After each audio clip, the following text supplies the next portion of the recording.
We're back with Jordan Pascucci, Associate Dean in Undergraduate Admission for University of Pennsylvania. And now we're going to hear a little bit about Penn's application process. Jordan, now that we know a little bit more about the university, let's talk about Penn's process, Sure. beginning with the basics. So can you tell us about Penn's admissions requirements? Sure.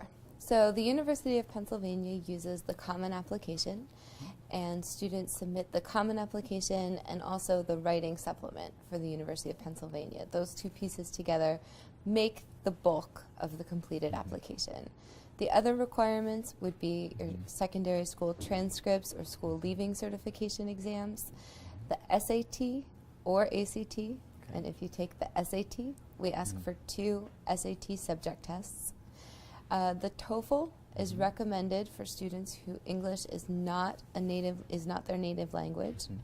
And then we ask for 2 teacher recommendations that come from academic subject teachers.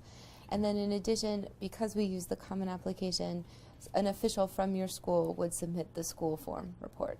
Next, can you outline for us just the basic process and also the admission deadlines?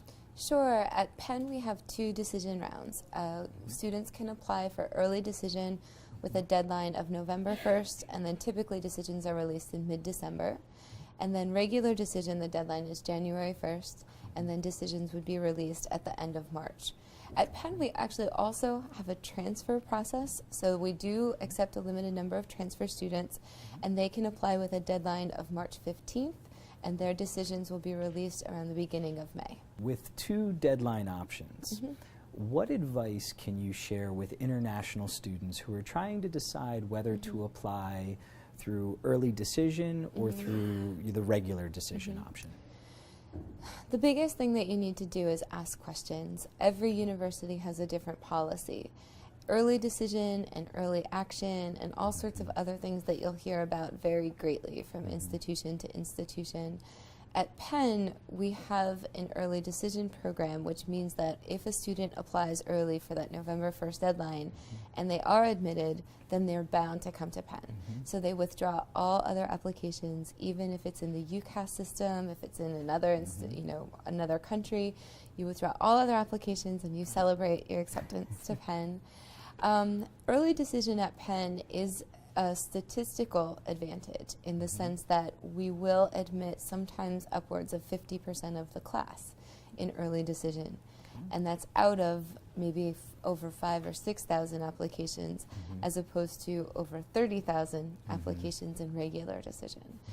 We are not admitting different kinds of students, though. We're admitting students who know that Penn is their first choice and they're able to articulate that in their application, and they're academically prepared. They've taken all of their testing. It's already all completed. They don't need their mid-year grades to help support their academic record. And so what we see are students applying early who are much more prepared, who are much more sure that Penn is their first choice institution and they know why, that there might be a particular program or reason that they've researched pretty well, and they understand exactly what that might mean and how they are prepared for it. So I would say that the key to asking yourself of whether or not you're ready for an early application is, what does your academic record look like? Have you taken all of the testing? Do you have all of the requirements in a row? And are you prepared to submit by that November 1st deadline? And when you do submit at that November 1st deadline, is that really what's going to enable you to put your best foot forward? Or is there additional information that you should be waiting on then in maybe December or January that would make it a more complete file at that time?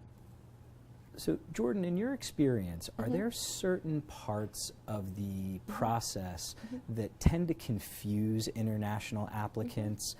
And if so, can you explain them a little bit? Sure. Because Penn uses the Common Application, a lot of times some of the fields that are required might not be very internationally friendly. And so they might ask things in a way that just isn't quite right or doesn't quite match with a student's education system, and that's okay. If a student can write not applicable or a student can fill it in as best they can, we understand that things don't always perfectly line up.